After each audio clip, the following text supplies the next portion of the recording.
Mass shootings in Australia are incredibly rare, which is why the nation was so horrified when this father and son opened fire at Sydney's most popular beach.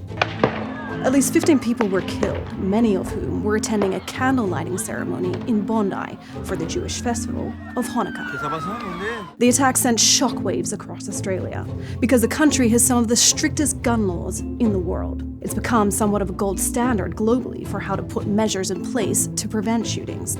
To understand how Australia got there, though, we have to go back nearly 3 decades. In 1996, a lone gunman, Martin Bryant, killed 35 people at Port Arthur, a historic tourist site in Tasmania. It remains the deadliest mass shooting in Australian history. The response was swift and politically fraught.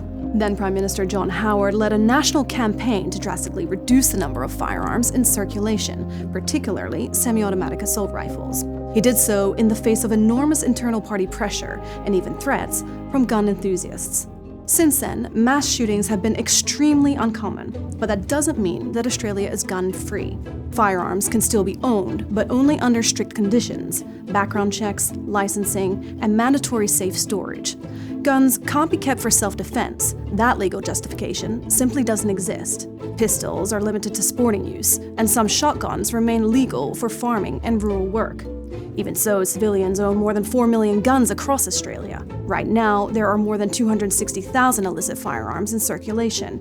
And gun violence that does occur is largely confined to organized crime, with targeted hits between gangs, not attacks on the general public. It's why for decades, Australia has been cited as a global model for how gun reform can reduce mass casualty events.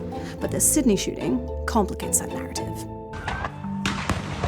Authorities say the guns used by the older attacker were all legally owned and licensed. Thanks to Australia's gun laws, they were not automatic weapons, but they were powerful. And it raises the question, why would any Australian civilian need 6 deadly firearms? Prime Minister Anthony Albanese has said he will move to strengthen gun laws, with the state's parliament possibly recalled before Christmas to pass urgent legislation. But even so, deeper questions remain. Why did an attacker fly under the radar who had been known to Australian intelligence as a teen for associating with ISIL affiliates? Is there adequate enough information sharing between police and the state's firearms registry to flag risks on suspicious gun owners? And how can stringent gun laws possibly account for every intent? While the government's response is again expected to be swift and severe, these are questions it can't afford to ignore, as they will shape the future of Australian life.